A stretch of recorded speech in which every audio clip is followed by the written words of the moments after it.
Hello and welcome to Political Paradigm. I am Terry Ikumi. Let's begin by wishing our Muslim brothers and sisters happy Edo Fitri celebration. Today on Political Paradigm, I'm joined by perhaps the most popular deputy governor ever. For anyone who knows, most deputy governors are almost unknown to an extent, but this one is really popular. He's a former deputy governor of Edo State, Mr. Shaibu. Welcome to Political Paradigm. Thank you very much. It's nice to have you. Thank you very much. I like to think you're in town for the tribunal ruling tomorrow. Yeah, judgment tomorrow. Yeah. Well, how positive are you of the outcome? Yeah, from the day I read the petitioner's brief, I know that there was nothing in it. Because from my experience in litigation, in court, from 2003 till date, from my tribunal in 2003, and also the tribunal in 2007, and that of Comrade Adam Shomole that brought him as governor. Then my House of Rep, I was also in the tribunal. In first term as deputy governor, we were also in the tribunal. Second term, we were also in tribunal. So, and most of these, used to this. Yes, most of the lawyers, 90% of the lawyers that handled Aswe Gudaro's case are all in those cases I'm telling you about. And the way they prosecuted their cases in the previous time, they've argued against what they are arguing for now. And this, for me, is the worst presentation that team has ever made in terms of looking at the electoral law and other things. So from day one, I am very optimistic that on merit, there was nothing in that petition, nothing in the petition, because the electoral law is clear. He that alleged must prove, and not only proving, you must be able to adduce weaknesses to the areas where you feel you are not satisfied. And you cannot, we have over 4,000 polling units. You limited yourself, fine, you limited yourself to over 700 units, but you only call 5 witnesses. So every other one is hearsay. And the electoral law forbids hearsay. The electoral law, you must be specific. And I went through that brief, and I've been in court in all from Benin to Abuja. I make sure because I'm an interested. I was going to ask you, what's your role in this? Yeah, I'm interested because Aswe stole my mandate. Aswe stole my mandate in the PDP primaries. So he cannot be the governor of Edo State when he's a thief. Sorry using that word, but he stole my mandate. I won that primaries, and they stole it. And I made up my mind that if I won that primary and they stole it, I'm going to pursue it to the end. For me, it's not just about the governor of Edo State. I want to make sure that I am vindicated. And that's how to follow this case, follow all the tribunal. I was there. So it's beyond just, I am just... Well, you know, the argument would be, is Aswe Godalo the culprit here? Yeah. If you were talking about a stolen mandate, he was a candidate or an aspirant like yourself. Do you put the blame on him for you not getting the ticket? Yes, both. Because for us, I'm not here to discuss him, but nonetheless, I must say what has happened or transpired. I had about 9 meetings with him, and out of those 9 meetings, 8.5 of those 9 meetings, I used 8.5 of the outcome of those meetings. Later on, I discovered he lied. Because this is somebody that told me I was not going to contest. You had meetings with him? Yes, to discuss his interest. I said I was not going to contest. I said, but this is what I'm here. He said, no, I'm not going to contest. And I haven't told me I'm not going to contest. I am somebody that I believed in. So if I believed him, I'm not a conventional politician. I believed him. And when I came into the contest, I was like, okay,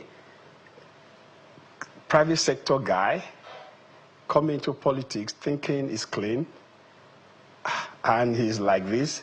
It shows why the Nigerian economy is also suffering, because it's not about government policies. The private sector guys too has a role to play. So you discredit him because he said he was not going to run, yeah, and eventually ran. Yeah. So I like, okay, so the blame.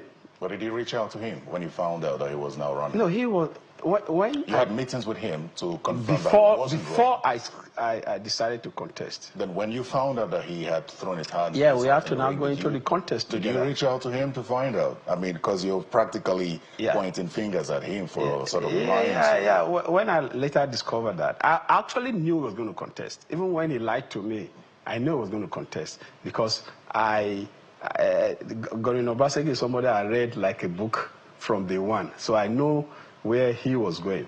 So I already know that they have business interests to protect together. So, and they needed to cover up for each other. So from second term, I noticed that my thinking in the first term was going to be the other day. So I already have my plans and strategy. And so when he told me, when I engaged him in that, it was to just get him to tell me what I already know.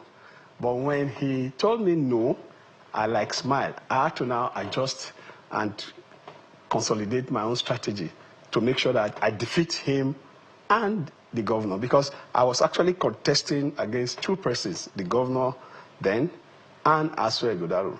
And so I had to do my strategy. Unfortunately, my strategy worked until the conspiracy of the governors of PDP and some elements in PDP. And I told myself, and I went to the Blessed Sacrament, and I said, if they take that mandate from me and give to somebody else, that is the end of PDP in Nigeria. Where did the PDP hold primaries for the governorship? Yeah. They hold primaries? They did. So how did that go, and at what point did you feel like your mandate was stolen? Yeah, I already, we did primaries for us to select the ward delegate, then local government delegate, and state delegate. So that is where we started from. And I make sure my strategy was to contest independently and also contest with the governor. So I contested with him and I contested alone. And at the end of the entire elections, I had 401 delegates, some from my list, some from the governor's list. But they did not know until Wednesday, 4 days to the primaries. That was when they discovered. And Obaseki asked to engage the former governor of Akwa Ibom to help him to talk to Bala, the governor of Bauchi. They flew almost 4 times to Bauchi to convince him of why they should not disgrace him as a governor. Because at that time, they wanted to camp the delegates, but the delegates were not available. They were under my control. I understand, because Obaseki is not a politician. Obaseki, we made him governor. Oshomole convinced us. I was not one of those that believe he should be the governor because I didn't believe in him. But Comrade Adams, you didn't believe in him in the first. You didn't believe in him in the first tenure. From the one. How about the second tenure? Because you fought Governor, from the former one. Governor Oshomole for the second tenure. When he was brought out to contest, I was the last man standing, saying no to him. And I gave my reasons. But out of respect, I was convinced. Then what we were told was that we needed him because the Comrade predicted, and he predicted well, that we may be going to a recession. So he needed somebody that has economic background and everything, private sector knowledge to be able to hold the economy. So that was where Comrade got us, and we eventually... Did you believe that? I believe what Comrade told us. You didn't believe his private sector experience, but you believe that he could help the state if a recession occurred. At that time, that was what Comrade told us. And we believe Comrade, not believe him, because I have my reservation, like I said. And so at the end of the day, we dismantled our structure and gave him everything. Okay, Mr. Shaibu. Second term is a different ballgame. Second term was the issue of Godfatherism in Edo State. And that was what led to... You basically fought Godfatherism in Edo State for yes, nothing more. Who was at the time posing as a godfather? Our comrade. Okay, so here's the thing. A lot of people who are watching you now or listening to you now are going to be a little bit skeptical and question whether they should pay attention to you. And the reason why they would do that is that some of the things you've said here have suggested that you had principles that were guiding you as you ventured into politics side by side with Governor Obaseki. You've also now said that you fought former Governor Shomole during Obaseki's second term on the basis of Godfatherism. It would be nice if you explain how that has changed, because that Godfather that you talk about now is the one who has now helped Governor Shaibu to get to power. So talk about your understanding of Godfatherism. Justify your reconciliation with the Godfather that you talk about. Yeah, we fought Godfatherism in 2019. From 2019, that was where the issue of Godfather in Edo State became a very serious problem and became negative. And we're led by Comrade Adams Aliu Shomole, and we even had a major rally in Samuel Ogumire Stadium where General Babangida was invited. And from that day on, one man, one vote, no code to Godfatherism started in Edo State. And all of us, I'm a believer on comrade when it comes to activism, and we all cave in.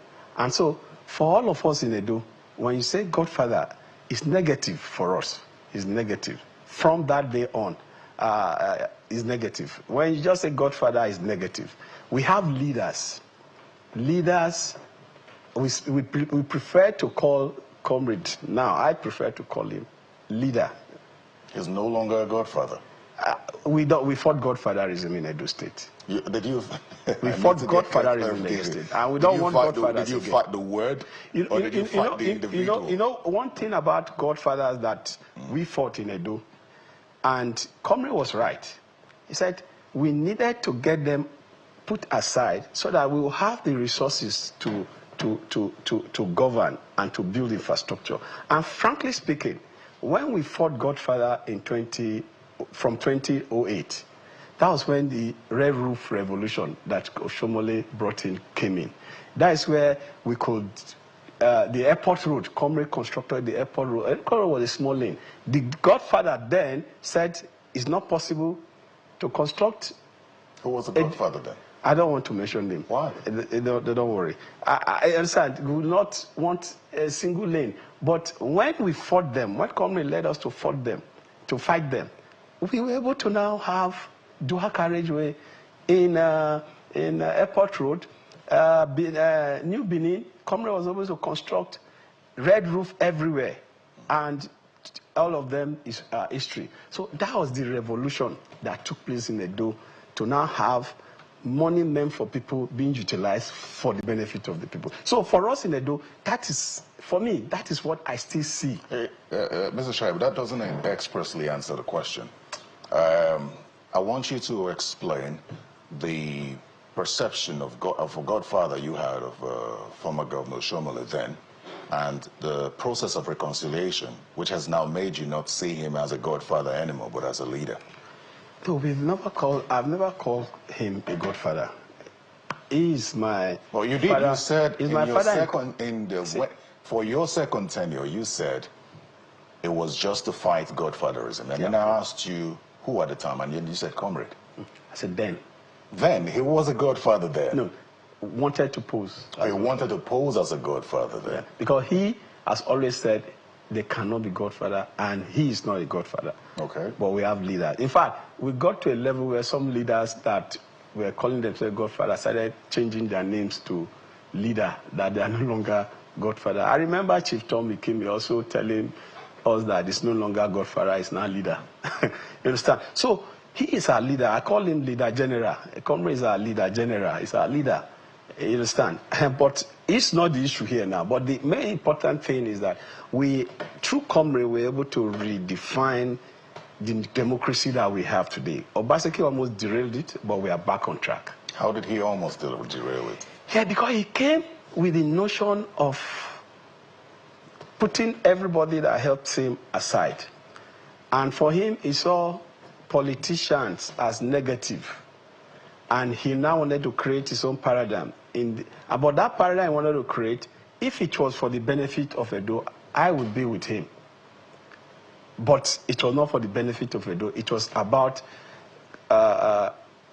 taking our collective heritage in another form to privatizing our collective heritage in another form. I think you'd be more specific, because I'm trying to understand the details of what you're saying. Privatizing our collective heritage, taking government facilities and government things to themselves.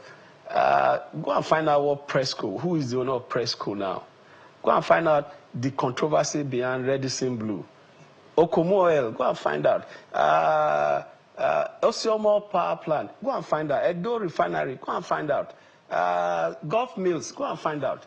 There are a lot of things that I saw that I said, no, this can't continue. For me, I am not in politics for self-aggrandizement. I am in politics, one, to sustain democracy and to show that those things I used to do against government as non-president, as student activist, and that all those rallies that we held against the military, that we needed democracy, my being involvement in politics is to prove that it's doable and it's possible.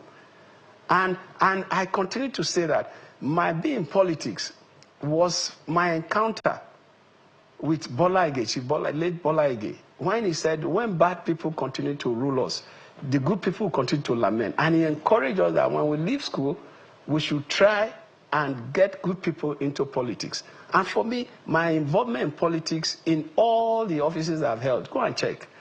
I am people-oriented. Everything that has to... even if you are a devil and I see that you are a governor, and you are doing the wish of the people, I will work with you.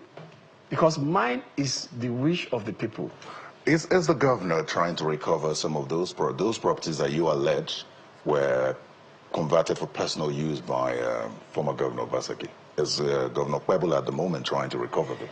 Yeah, there was a panel I set up which have submitted reports. I'm aware that there are a lot of things that are going on. Obviously, this governor is a practical governor. It's not a package governor, like I always said. And I am convinced that those things will definitely be recovered. Some of them, those that are involved are already looking for how to sell them, so that their name will not be called. You know, earlier you said that your fallout with Obaseki was because you found that he was undemocratic and trying to, go against what you stood for. Some of us almost recall that your fallout was because of politics, your political ambition. Which of them is it? Yeah, my fallout actually started even before the ambition, because I'm somebody that is vocal, and I will always express myself. Even at gunpoint, I will express myself. And I've never stopped expressing myself. Even while we were working together in the ESCO, ask any of those commissioners, they will tell you, I said this, I said that. But one good thing about me is that I'm a team player. Whatever contribution I make, negatively or positively, remains there. I will not, if the majority say we are going right, I will make my own leftist contribution. But if majority will go right, I'll go with them. And that is the spirit I also got from the parliament, because the people, they say, will always have their say, but the majority will have its way. So I've been guided by that principle. So for me, the real thing, the real one that you and I, the general public, now saw was when I wanted to contest for the governorship. And I knew that he was not going to support me, right from when we were sworn in. So it was because of the fallout that he wasn't going to support you for? No. From when we were sworn in, I know that if I attempt to contest, he will not support me. Why is that? Because he has his own agenda. He has his own business agenda. And that business agenda, for him, is more paramount. It's not about Edo State, it's about business. Let me draw your attention to something. The Edo State Commissioner for Education, Padi Yamu, recently took a tour of some schools in the state. And then he said that the $200 million World Bank fund for the Edo Best initiative is a sham.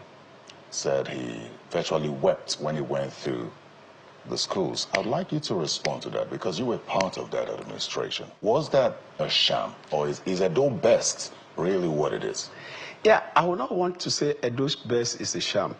Edo's Best, when you check what Edo's Best represents and what he was supposed to give through us, digitalizing our system, having to monitor our school system, curriculum, making sure that from whether you are in urban area, you are in the rural area, our children are learning same, and at the same time you are able to monitor life situation in any school within Edo State.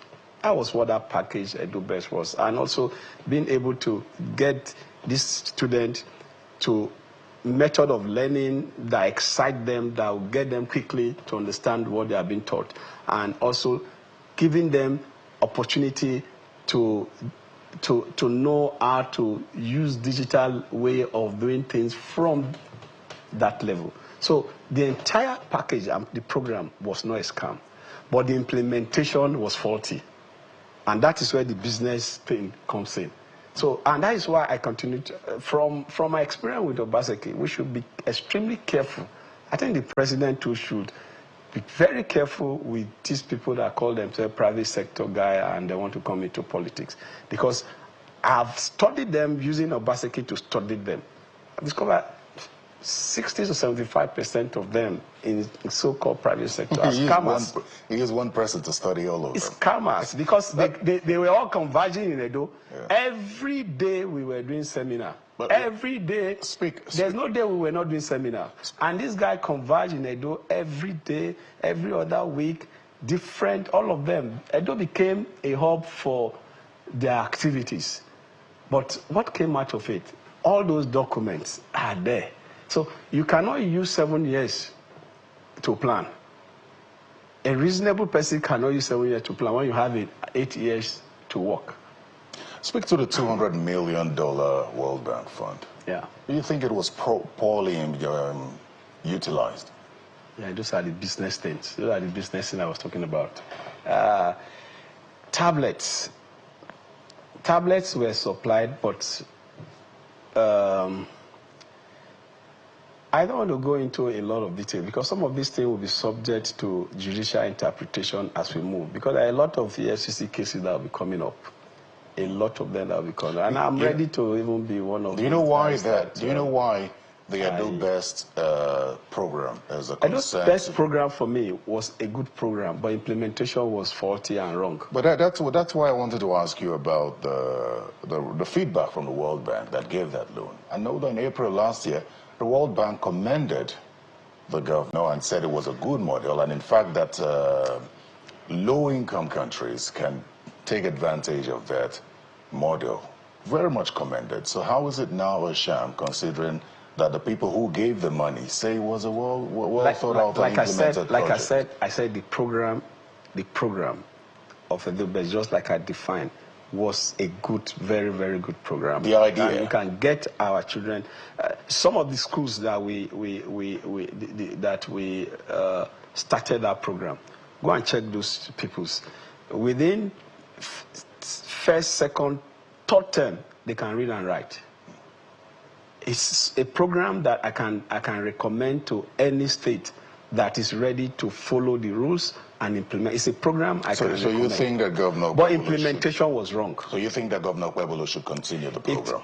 Yes. They can rigid it and continue with it. But first and foremost, we must be able to get the classrooms.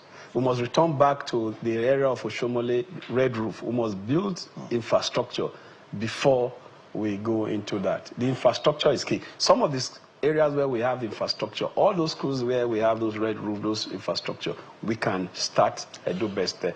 But Mr. Shaibu, and with those that actually have the interest of education and have the interest of growing our educational system, we need to have them, not businessmen, not transactional people. The opposition says that the current governor doesn't seem to want to prioritize education. No, education is one of his priority. Education is one of the priority. You see, why I like this governor is that he's fresh, not only fresh, he's just a natural 100% homeboy. He's not into all this packaging. He says it the way it is, and he just does it the way it is. So he's able to reach the people directly. And he doesn't claim to know everything. And he also does not believe that everything he wants to do must be him. So he also wants to know what the people need. So just like the World Bank, one of those conditions they always give to you is need assessment. So he is doing that and is following it like that. So I think if you check, he's been going around checking those schools that need attention. And not only that, within his 100 days, he has been able to, some of those critical ones are back. There are a lot of, it will take over 20 years to actually get those infrastructure. How do you respond to those who describe you as ungrateful? I recall that, I think former Governor Nyesom Wike, when he was governor, had talked about you when you had your issues and says he's never seen a deputy governor this out there. Obaseki gave you the opportunity to be out there. And I also described you as, in fact, you know that you are the most popular deputy governor in the history of Nigeria. I dare anyone to bring someone else. But how do you respond to those who describe you as ungrateful? Yeah, no, that Wike issues were actually me being expressive. And then chairman of the party told me his whole story. That when he was like me, he used to have that, you'd say, I used to be like me, that's why he likes me. So he is not taking any offense from what I said. I always said what was the right thing. And I said the PDP will die in Edo State. We're a member of PDP now, as at that time, that PDP will die because I'm not saying democratic, their logo of being democratic is not being expressed. And that if it is not, if they don't rigid it, some of us that came will return. And he felt that I shouldn't speak like that. And for me, I was just being myself. And that has been settled a long time ago. And ungrateful, everybody has his opinion about any action that anybody takes. And I don't hold anybody for any interpretation they give to any action. I've come to a level where when anybody insults me, I don't blame the person. Why? Because he's blaming me or insulting me based on the information before him. So if he gets the right information, he won't speak like that. So I don't hold anybody responsible for any interpretation of any of my actions. Do you know why that came up in several conversations? Yeah. Is that during the build-up to the second tenure of you and Governor Obaseki at the time, you were not, many people didn't think that you should come back as deputy. They assumed that if the negotiation was going to be returning to the PDP should present a deputy and not you. But, you know, Obaseki insisted on you from what we gathered. And so people would look at that and say, this is ingratitude. No, I think the issue of ingratitude should be on the other side. Obaseki is the one that is ungrateful, not me.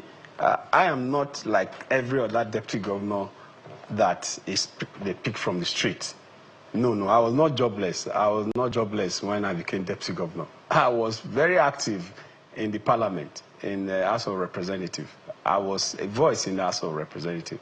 And I was nominated to be his deputy to add value, to bring the political aspect to make him win. That was why I was brought in.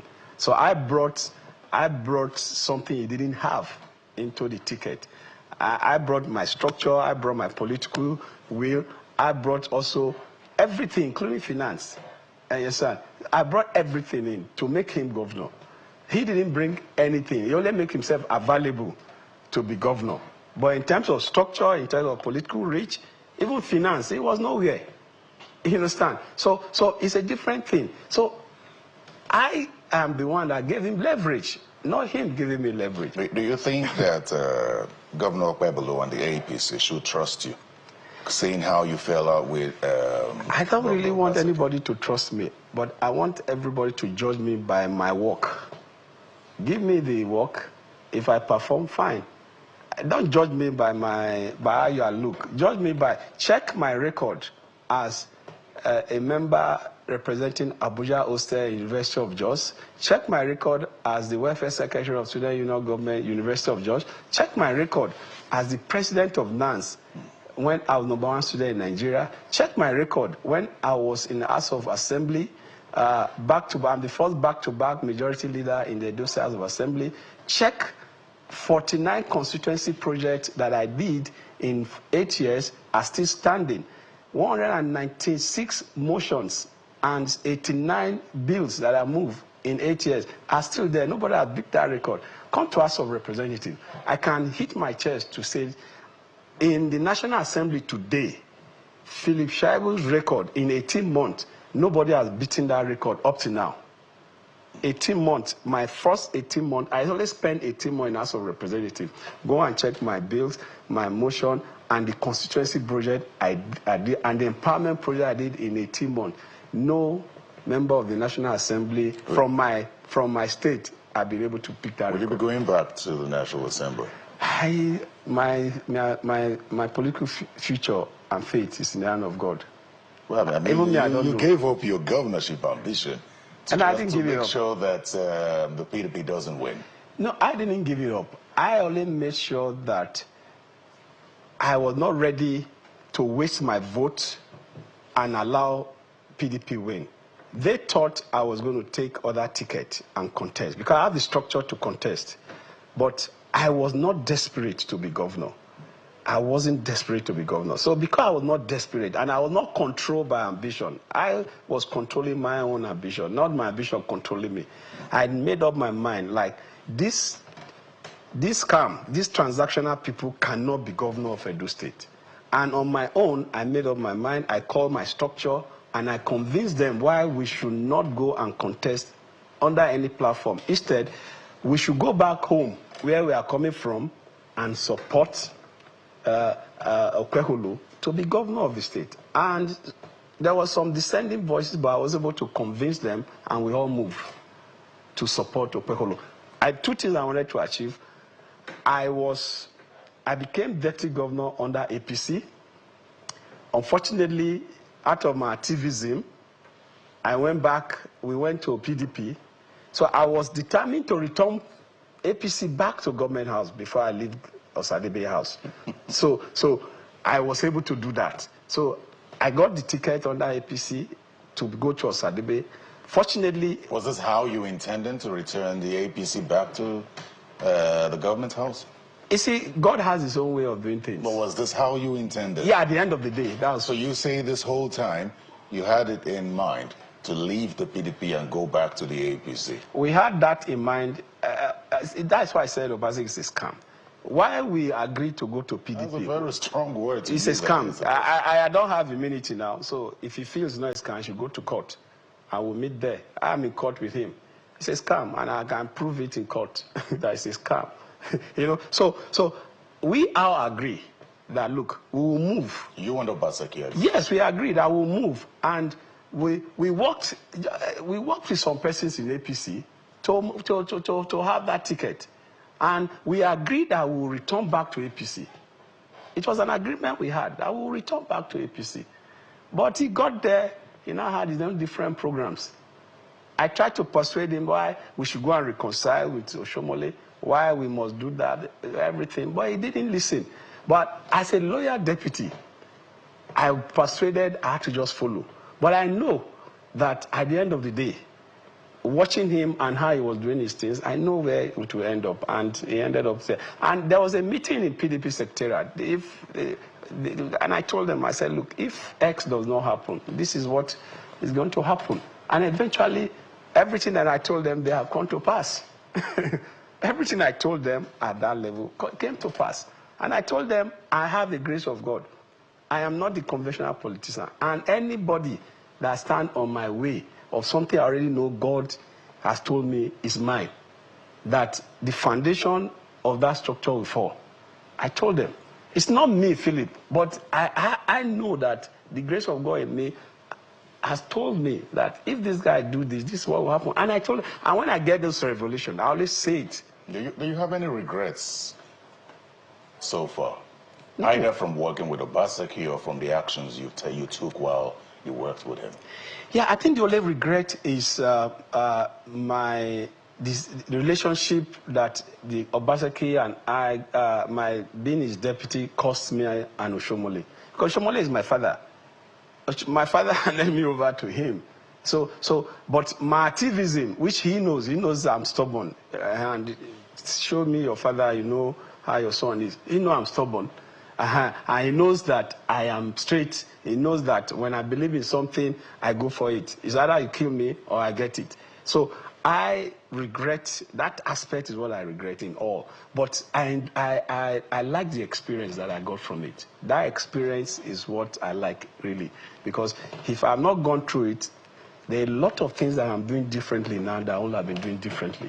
So the experience of Obaseki has also opened another chapter for me in terms of my political rising and things I need to do differently. So that you cannot buy in school, and that you can also read in any book. I want to tap into your knowledge and experience as a deputy governor, and talk about the concerns of the figurehead or just existence of deputy governors who have zero, almost nothing to do while in office.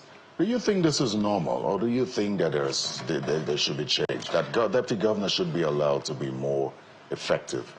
I think the Constitution needs to be amended to give role to deputy governors, because the deputy governors can be governors and governors can be deputy governor. I always say it.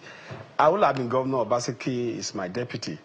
It doesn't have two heads. If you check political qualification, I have it more than him. But most time, zoning and situation of things made one of them governor and the other one deputy. But unfortunately, when they get there, because the Constitution is so drafted towards them, when they get there, they now appropriate everything to themselves and they become master of everything, forgetting that without him as governor, they cannot be deputy, and without the deputy governor, they cannot be governor. You saw what happened in Bayelsa and one other state, especially Bayelsa.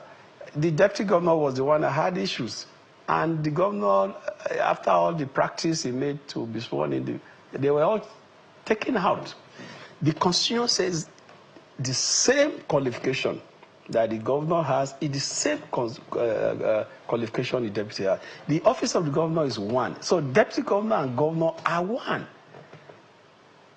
And what the Constitution intended to have is that in the absence of the governor, the deputy governor becomes the acting governor. That means he must also possess the same qualification and the same leadership knowledge to be able to govern the state in the absence of governor. So both of them are governors. I never saw myself as just deputy governor. I saw myself as governor. Because at every time the governor is not available, even when it's available, I should reason like a governor because I'm governor. And that's why all through I was not idle. Not because I was given a lot of leverage or given a lot of portfolios to handle. No, I was only sports. I'm just a sportsman. And in the course of not having anything to do in the office, I was playing football with Bender Insurance, and every time I became a player, I played for 5 years as deputy governor, and I was now asked to handle it. And you saw what we did with sport. The revenue team was not working, and I said I could, as an accountant and from my experience, I can do something. And I said, give me 3 months. And they gave me 3 months. I turned the whole thing around, and he has to now constitute a state revenue tax to make me chairman.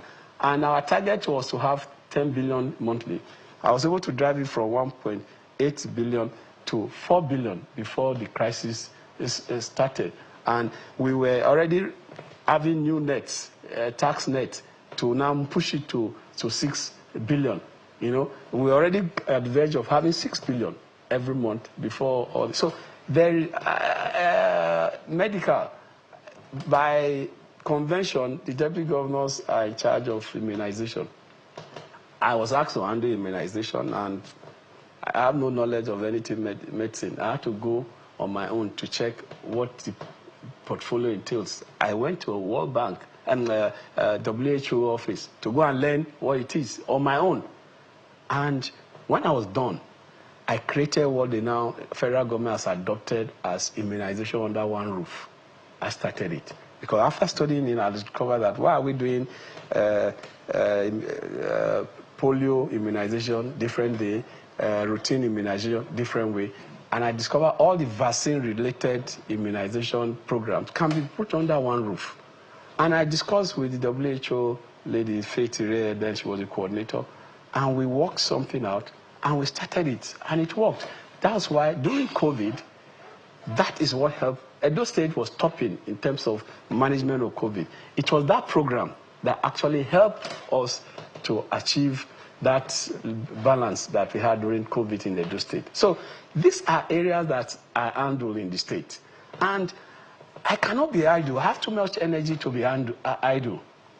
And if there's nothing to do, I also go and become a traffic warden. I make sure areas where there are... I go there to make sure that I coordinate all the traffic people within the state to make sure that there's movement. So I can't be idle. So nobody can actually make me idle. You know, all you said almost sounds like praise singing for your administration, you and Obaseki combined. Because anyone listening would argue that you were given responsibilities. You were given a free hand to operate. I think that's also tied to the question of... you see, people that speak like that are the one creating the problem. It doesn't. The governor cannot give the deputy governor free. It's not. He can't just come up and say, "Governor, give deputy free hand." No, they are elected to govern. They are elected together in one ticket. So two of them must work together to make sure they deliver on the electioneering promises. No one giving one leverage. If you don't even give the deputy governor leverage to bring out his own contribution in the government, you are reducing the benefit for the people. So we should not continue to sermonize or try to create something as if the governors must give deputy governor leverage. But you also talked about no leverage. The provisions of the Constitution, which you say should be changed for deputy governors to be more effective. Yes. In the Constitution, the only position that is constitutional is that you see in the Constitution spelled out from vice president, chairman of boundary committee, then deputy governors are the chairman of boundary committees in their state. That's the only one is the Constitution. And when I say rule, first, deputy governor's security should be direct, not from the governor, not from government house. I did it, and I was able to achieve it. You cannot,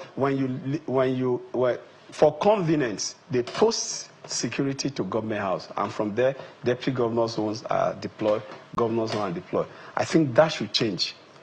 The Constitution says the IG and the security chief will provide security for the governor and deputy. It should be provided directly. And portfolios like maybe 1 or 2 ministries. The economic team, just like it is in vice president, they should amend it to now have the deputy governors being the chairman of the economic team in their state. And the deputy governor should be the one attending the Federal Economic Council, not the governors.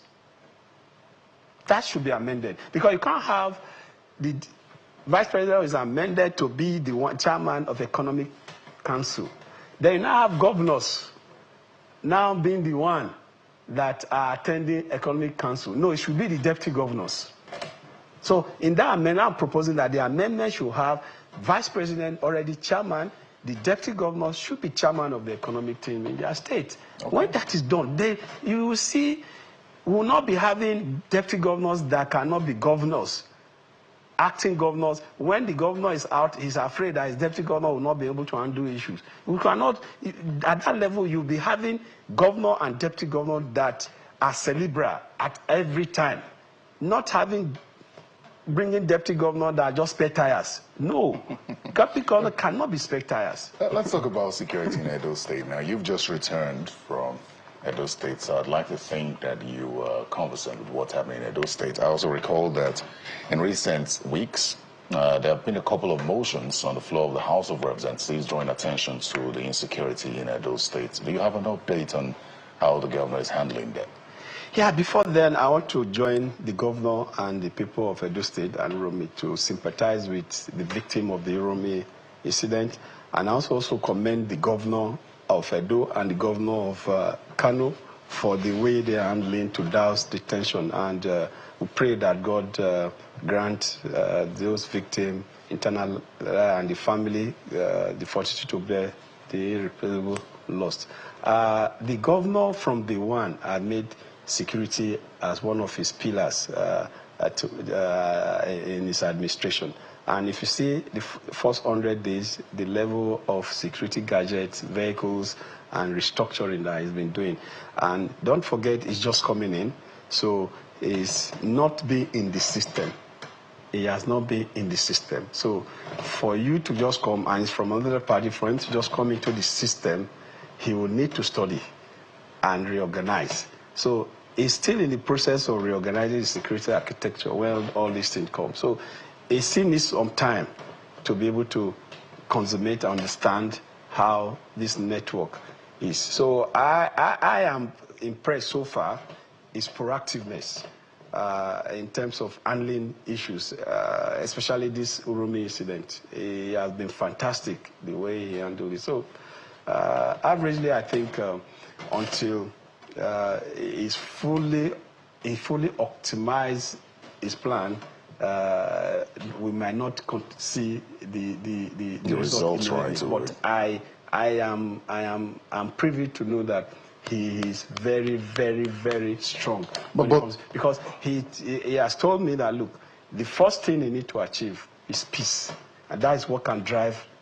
But is it working towards peace? There's this argument, and I saw this on the Business Day, an article that said his position sacking the 18 local government chairmen could be another reason for this rise in insecurity in the state. There are reports that at least 100 people have lost their lives since the local government chairmen were removed. Do you think that's also part of what could be fueling the insecurity in Edo State? Those are politics. Those are politics. The removal of local government chairman, there are chairmen there presently. So there's no vacuum. There are chairmen. Elected chairmen? Yeah, all the chairmen, they are elected. They've all returned? All of them are elected. The chairmen that are in council now are elected. They're all elected. None of them were appointed.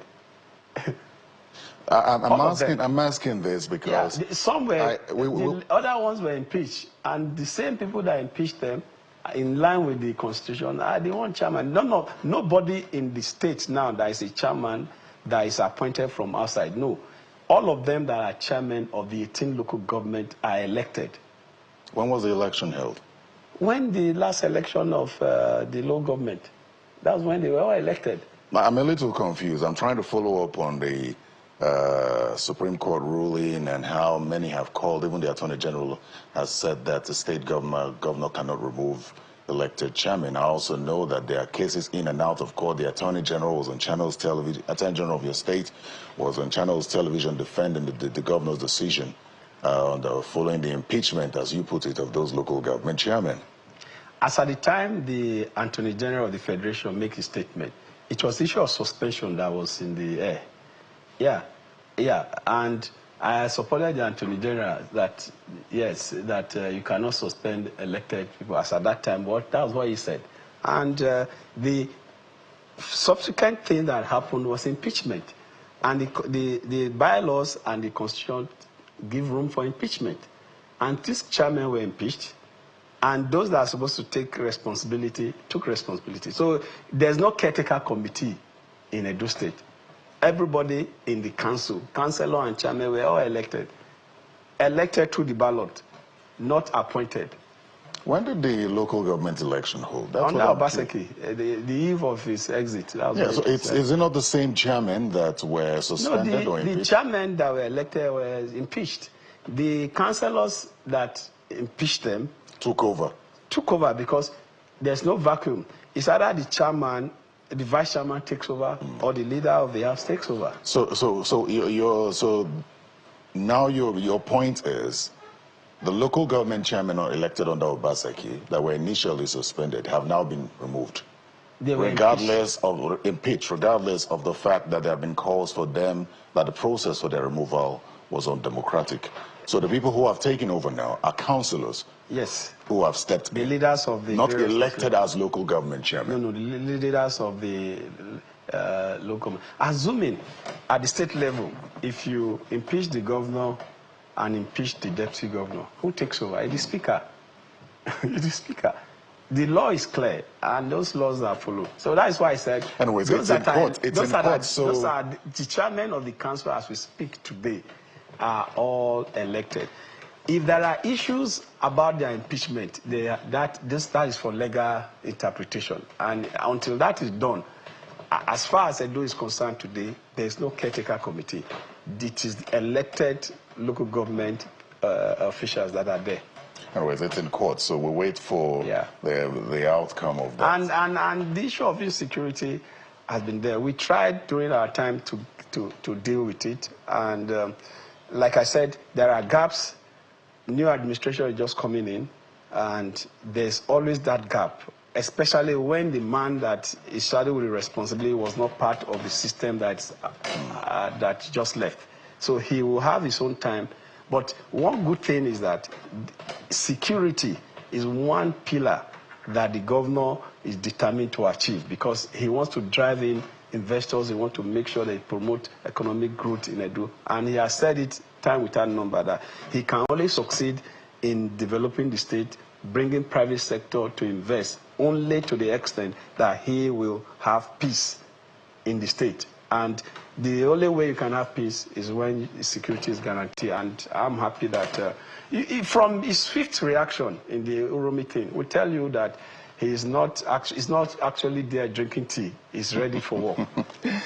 Just before we go... And he's not going to start packaging and releasing statements and later coming back to do something different. Just before we go, I want to give you an opportunity to react or clarify something. There are reports of you, there's a video of you condemning the state of emergency and suspension of the governor and elected officials in the state. And then there are reports of a statement from you saying that was not you. You know, this era of AI-generated thing, if I want to make statement, I'll come through a conventional television statement. I can verify any of my statement. When I saw that thing, I'm like, no, this is not what I said. So that was me, but that was not what. Okay. That video was the conversation that we are having that time was not what the video was representing. So before I even reacted, my own team already reacted, and there was no need to do any further reaction because they were all of them that were with me when that conversation was on knew that when they saw the result, but this is not what we were discussing.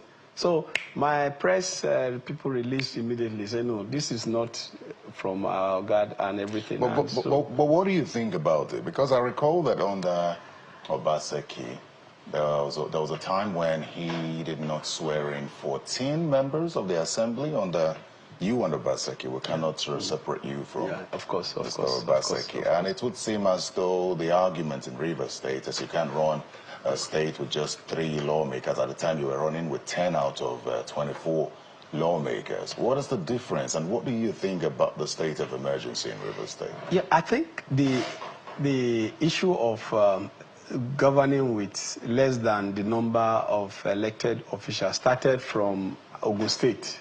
If you trace the history, it started from Ogun State.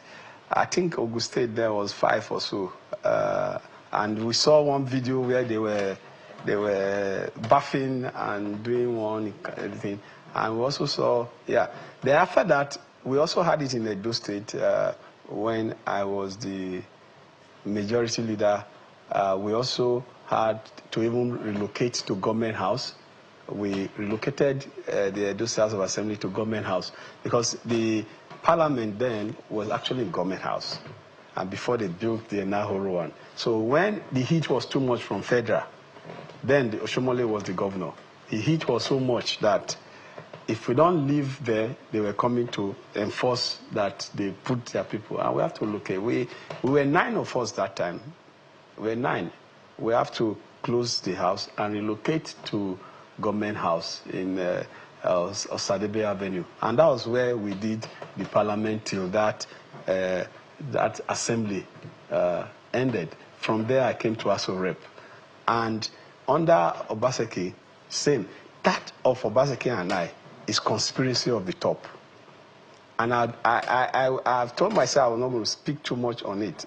People will read it from my book. From my book, they will read what actually happened. And those actors, gladiators, will be in my book. I'm not ready to release who those gladiators were. But it was conspiracy of the top. Blame game from everybody. But the grass that suffered was the legislators. But it was conspiracy from both sides. But the grass that suffered was the legislators. What's up? Yeah, I know you don't want to mention them, but what's up? Is it the state top or the federal top? Everybody, both state, federal, it was conspiracy of the top. But you know, that doesn't answer the question of what's the difference between this and what's happening in Rivers State, where a state of emergency. No, that of Rivers, I don't want to really comment on the issues of Rivers. I'm completely... Why? It could happen in Edo State tomorrow. No, see, I don't want to comment on this issue of River. And that's why when I saw that issue that I was commenting on River, I just laughed. Ordinarily, I will ignore. If not that my people already, I will just ignore. I will just ignore because I ignore. I don't want, I don't want to make statement about what has happened in Rivers. Okay. I completely don't want to. I'm not on both sides. Lucky, I don't want to really comment. Lucky you were out of time. Yeah. I would have probably pressed for more. But I don't want to talk about it at all. Mr. Philip Shaibu, I'd like to thank you very much. Thank you very much for having me. Thank you. Political paradigm. Yeah. So our attention turns to the tribunal now, I believe. Yes, yeah. By the grace of God, Okweholo won that election. It was not manipulated, and by the grace of God, he is doing well. He will finish well. And we are praying for him because Obaseki started very well, but ended very, very badly. So my prayer for him is it should not end like Obaseki. As she has started well, it should end very well. Because if it ends very well, it's to the benefit of Edo State. Okay. And I also want to plead with our people. Let's stop the blame game. Let's pray for our leaders. If we pray for our leaders and they do well, it's to our benefit. In 30 seconds, what's your advice as a former deputy governor to the current deputy governor, Idahosa? Yes, they are working together very well. And I think, first, deputy governors must be loyal. Governors also must be loyal. The loyalty is both sides. All right. And mutual respect will develop the state. Mr. Shaibu, thank you very much. Thank you very much. And the office of the governor, office of deputy governor must be respected. Absolutely, absolutely. Yeah. Well, I've been speaking with former deputy governor of Edo State, Mr. Philip Shaibu. If you'd like to catch this episode and more, please go to YouTube and search Political Paradigm or go to channelstv.com. I'm Terry Ikumi. Goodbye.